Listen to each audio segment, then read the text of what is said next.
What's your name? My name is Portia Smith. Hi, Portia. So I'm going to ask you a question. Um, Being a dark beauty, and you're beautiful, Thank you. did you always love the color or the complexion of your skin? As a young woman, as a teenager, whatever that hmm moment was, did you hmm always love it or did you have to grow to love your hmm color? I always accepted it and loved it. For me, my skin color was not an issue, really. Um,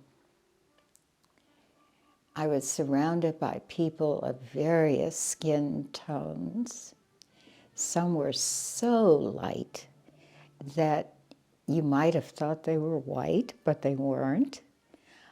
And others were even darker than me. There was just such a variety of color, and I was just part of that. I didn't start to really notice, I guess, until I was a teenager. And then it was clear that some people who were very light tended to have good hair or straight hair. But then my mother had soft hair, so it's hard to tell what was going on at that time. I noticed that the people who tended to be lighter were also those who most had features closer to pastel people's features. So I don't say I ever worried about the color of my skin. I never stressed over it. It was just who I was. And I was surrounded by people of various skin colors. All right. And so my next question is going to be, was there ever a moment that you either desired to even change your skin color or wanted to be Mm-hmm. another skin Mm-hmm. color for that matter? Mm-hmm. That's a tough one because I've often heard myself say, if I were white, uh, and even now as an adult, if I go into a pharmacy in a high-income neighborhood, I'll get the kind of service I expect. Somewhere in our genes, we carry this distinction. As a child, I didn't play with dolls until I was maybe 10 or 11. But the dolls then were all white. No one had made me a brown doll, even though we had master tailors and seamstresses in the family. It was just something we didn't do.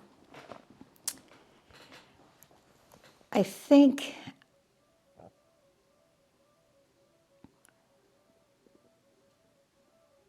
I knew I wasn't white, and and that I never would be. When I got to college, though, I noticed all these white people. Here it is spring, the sun's outside, and all of them wanted to go sit out in the sun. And I thought, somebody said, come on, don't you want to go sit in the sun? I said, why? I get darker walking from building to building. I don't need to sit in the sun. And I noticed that even when I went to the beach, my preference is always beach with with trees and some shade, because I don't want to be sitting out in the sun all the time. I always thought that was not silly, but sad for, for people who looked at us so often in uncomfortable ways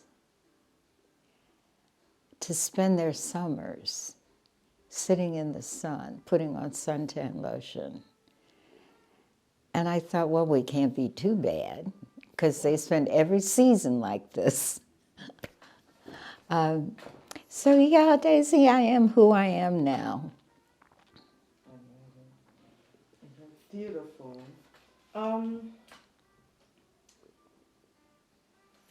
Is there any particular celebrity or even someone that you may know personally that has a darker skin tone that you're just either proud of or just admire from afar, that you can connect with being a dark skinned woman?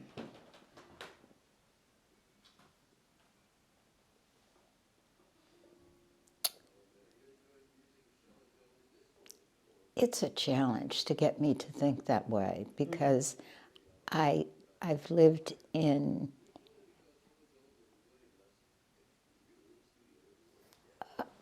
a world of people with varying colors, and they were all wonderful. Some of them were not so wonderful. When I've traveled, people look different, but they said they were white. When I think about celebrities, I kind of like the fact, is it Olivia Davis? No, what's her name? Viola? I can remember in the 60s when we first started talking about black is beautiful. I had a little bit of a struggle because my skin was brown. It wasn't black. And eventually I learned it didn't really matter whether they said black, brown, or something in between. I was me. And I started to think, black is beautiful. And we have somehow got to let the world know that we know it is. And this is the way it was expressed. I've been grateful for that.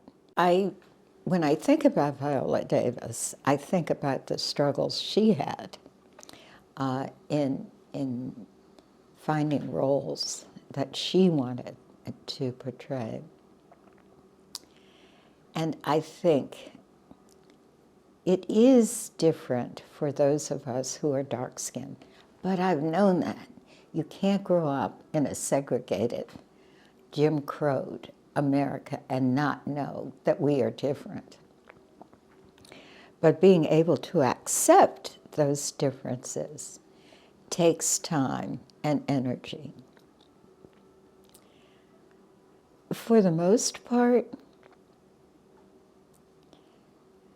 somebody early on taught me that beauty came from within and that the exterior has to be a reflection of the interior. So it didn't matter so much to me whether some people were light and some people were dark. We were all in the same world, having wonderful times and learning things, growing up. I am beautiful.